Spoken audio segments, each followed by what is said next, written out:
In the darkest chapter of German history, during a time when incited mobs threw stones into the windows of innocent shop owners and women and children were cruelly humiliated in the open, Dietrich Bonhoeffer, a young pastor, began to speak publicly against the atrocities that the regime had produced.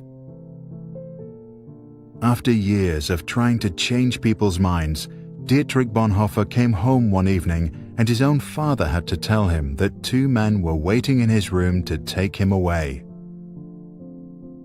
In prison, Bonhoeffer began to reflect on how his country of poets and thinkers had turned into a collective of cowards, crooks, and criminals. Eventually, he concluded that the root of the problem was not malice, but stupidity.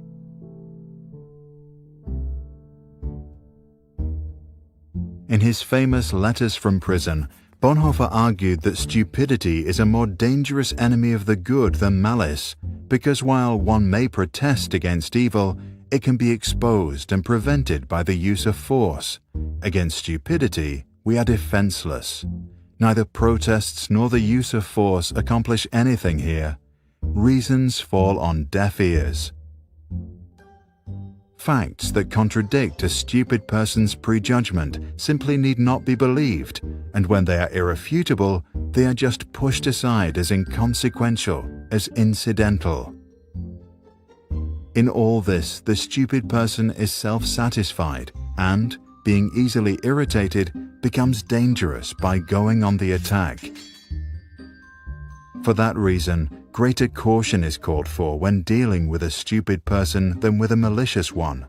If we want to know how to get the better of stupidity, we must seek to understand its nature. This much is certain: stupidity is, in essence, not an intellectual defect, but a moral one. There are human beings who are remarkably agile intellectually, yet stupid, and others who are intellectually dull, yet anything but stupid. The impression one gains is not so much that stupidity is a congenital defect, but that under certain circumstances, people are made stupid, or rather, they allow this to happen to them. People who live in solitude manifest this defect less frequently than individuals in groups, and so it would seem that stupidity is perhaps less a psychological than a sociological problem. It becomes apparent that every strong upsurge of power, be it of a political or religious nature, infects a large part of humankind with stupidity, almost as if this is a sociological psychological law, where the power of the one needs the stupidity of the other. The process at work here is not that particular human capacities such as intellect suddenly fail. Instead, it seems that under the overwhelming impact of rising power, humans are deprived of their inner independence and, more or less consciously, give up an autonomous position. The fact that the stupid person is often stubborn must not blind us from the fact that he is not independent. In conversation with him, one virtually feels that one is dealing not at all with him as a person, but with slogans, catchwords, and the like that have taken possession of him. He is under a spell, blinded, misused, and is abused in his very being.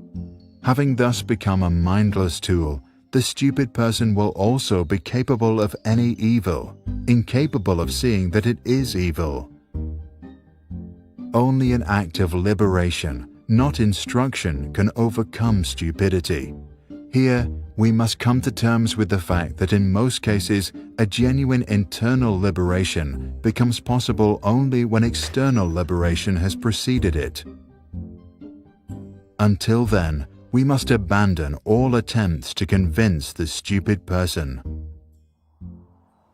Bonhoeffer died due to his involvement in a plot against Adolf Hitler at dawn on the 9th of April 1945 at Flossenbürg concentration camp, just 2 weeks before soldiers from the United States liberated the camp. Action springs not from thought, but from a readiness for responsibility. The ultimate test of a moral society is the kind of world that it leaves to its children, Bonhoeffer once said. Check the description below to read Bonhoeffer's original text, After 10 Years. For more information about Bonhoeffer or to download this video without background music, go to sproutschools.com.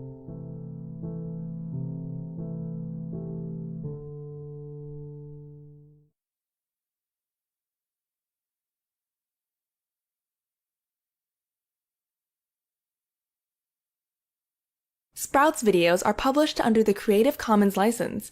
That means our videos are free and anyone can download, edit, and play them for personal use.